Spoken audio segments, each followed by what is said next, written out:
Your agency may be worth $2 million on paper, but if the buyer needs to put another $300,000 into the business on day one just to keep it running, that changes the deal. That's called the working capital trap, and a lot of agency owners do not see it until they are already deep into the sale process.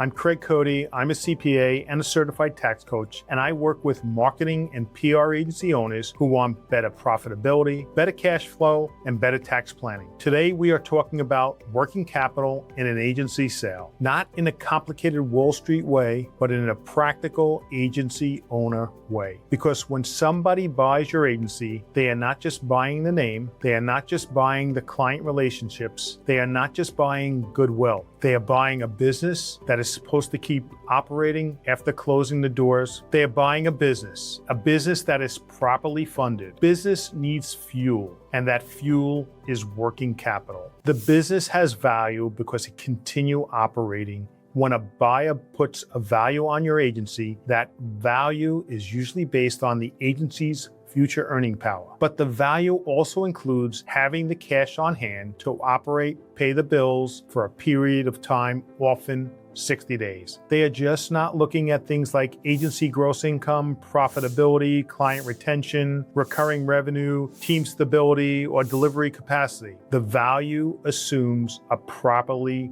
funded business. The value assumes a business that can still operate after the sale. If the buyer takes over and immediately has to fund payroll, client delivery software, contractors, media costs, or production costs before new cash comes in, that changes the economics of the deal. The agency may have goodwill, it may have strong client relationships, it may have a good team, but if it's underfunded, the buyer has to solve that problem. And buyers, along with the bankers, do not normally ignore that. Working capital is typically the first 60 days of fuel. Think of working capital as the money needed to get the business through the first 60 days after closing. And why do I say 60? Because agencies often have a timing gap. You may perform work now and get paid later. You may need to fund payroll before the client cash comes in. You may need to cover contractors before invoices are collected. You may have retainers that bill monthly, but expenses that hit weekly. You may have production costs, media-related costs, or outside vendor costs that need to be funded before the agency is fully stabilized under the new buyer. So when a buyer looks at your agency, they are not just asking, what is this business worth? They are also asking, how much cash does this business need to operate without disruption after closing? And that is the working capital conversation. And this directly affects the amount of cash the seller ultimately walks away with. A fully funded business is worth more than an underfunded business. So let's make this simple again. Two agencies may both produce the same profit, same agency gross income, same team size, same client base, same valuation multiple, but one agency has clean billing, strong collections, predictable cash flow, and enough working capital to operate smoothly for the first 60 days. The other agency is constantly tight on cash, payroll is always a scramble, clients pay slowly, the owner is always managing around timing problems. From a buyer's perspective,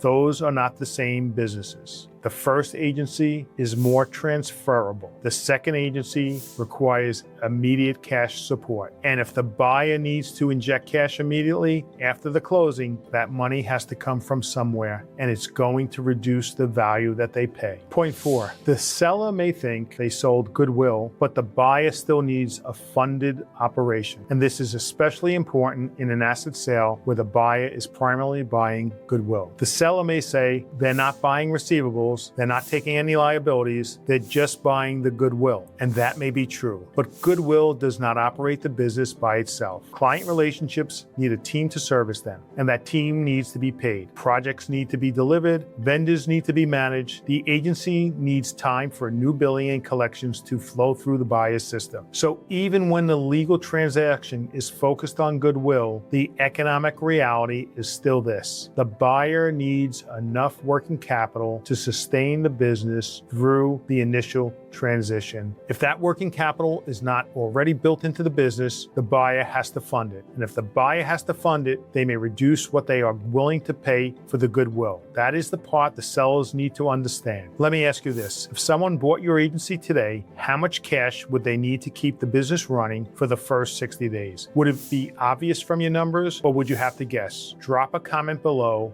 Do you know what your 60-day working capital need is? Let's talk about the net effect to the seller. Here is the seller impact. The seller may believe the agency is worth a certain number, and let's say it's $2 million, but the buyer determines that the business needs $250,000 of working capital to operate through the first 60 days. If the working capital is not already present in the economics of the deal, the buyer may effectively view the real cost of the acquisition as $2.25 million, and that can change the conversation. The buyer may say, I still like the business, but I need to account for the capital required to operate it, and that's going to either lead to a lower purchase price or the buyer leaving more cash behind. And typically, the bank, which most deals are funded by a bank, is going to require on a $2 million deal, if the working capital number is $250,000, for the seller to leave $250,000 of working capital. So net on a $2 million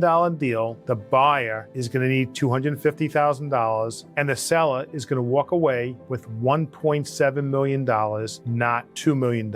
And from a seller's perspective, this is items you should know before you start negotiating your letter of intent. Know what your 60-day cash need is, know how much it costs to run the agency for 2 months, and then if you're the seller, you want to try and build that into the sales price. All right, before you go, if you're an agency owner and you want to keep more of what you make, I've got 2 things for you. First, grab a copy of my book, The 12 Biggest Tax Mistakes That Cost Agency Owners Thousands.